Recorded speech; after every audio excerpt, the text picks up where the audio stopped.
How your conscience don't bother you. I started getting, I was scared of myself. I'm telling you, some of the things I could do, I was like, man, I did that, I don't even feel no, man, I'm getting cold, whoa. But I started looking, I said, oh, I started getting scared of myself. I looked at me, I didn't even know myself no more. And I remember I was standing up there on 79th Street, on Halston, and it looked like the night got blacker. And God let me know. He said, I'm getting ready to remove it. He was getting ready to move his hand. And I don't know where I would have ended up. I'm glad I had sense enough to run to Jesus. Because I knew too much. See? You understand? So rejecting that knowledge and then, let me show you what, then violating your conscience. Look what it said. It's progression. First of all, it's not. When you have knowledge of God, you know, that's why the Bible said, he that knoweth to do good, well, it said, he that knoweth the will of his master, it shall be, you know, beaten. Y'all know, shall be beaten with ministry. That's why you have knowledge of God. When you've been taught of God and you know of God, whether you've been saved or not. Even before I got saved, I had knowledge of God. I was taught. Hello, somebody. Amen.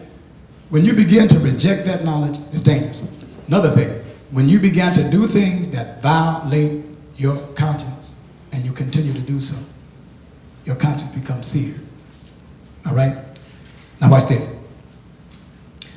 It's progression. Because they didn't want to retain God as their knowledge, they reject the knowledge of God. The Bible said in verse 24, wherefore, see, this is a process. God doesn't lightly turn nobody over. But he said in verse 24, wherefore, right, because when they knew God, they glorified him not as God, they reject the knowledge of God. Wherefore, God also gave them up to uncleanness. All right? Look at the progression. He gave them up, in other words, to indulge in their ungodly passions. Uncleanliness. You understand what I'm saying? All right? Through the lust of their own flesh, to dishonor their own bodies between themselves. See, they're indulging, right, in ungodly activity.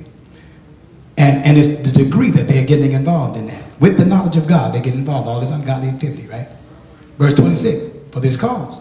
Then God gave them up to vile affections. You know, that's those vile spirits and those vile, in other words, they become addicted to these ungodly affections. See, it's getting dangerous now. You understand what I'm saying? They're getting totally caught up in these vile affections. All right? And it says, for the women did change the natural use. That was talking about homosexuality. See? They're getting addicted to these vile affections. All right? All right? See how it's going? First of all, it started with rejecting knowledge. All right?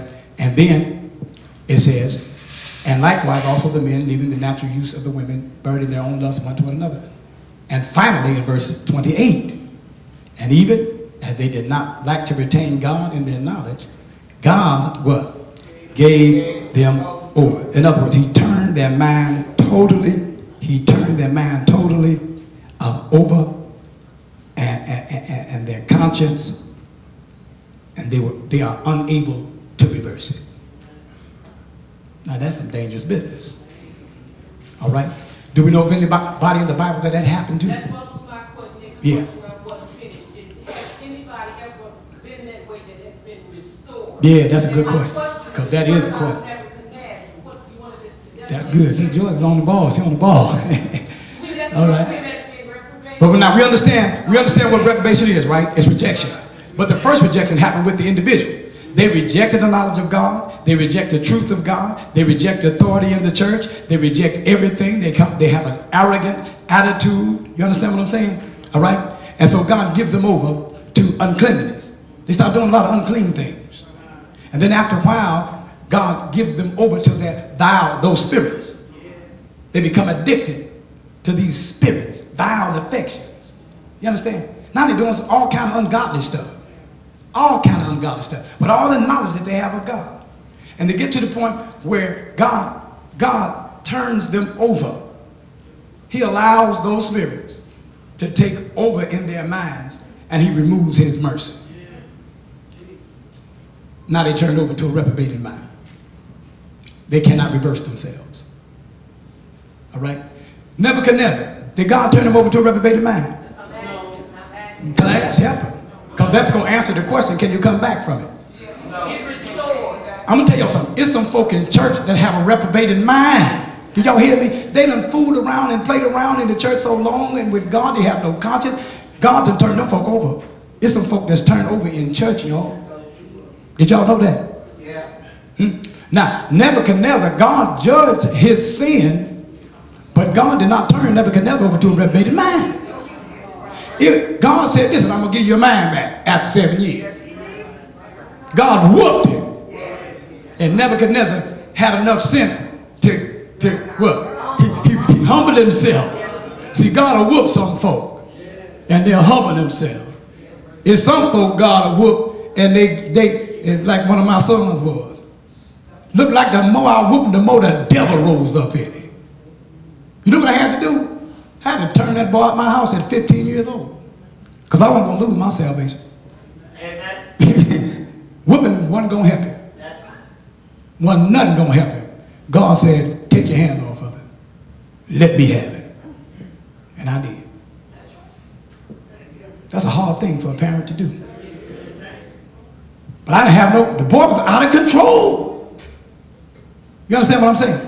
Anytime a boy can run away and stay for a year and a half, you don't know where he is. They let you know. I don't care what you do. You can't control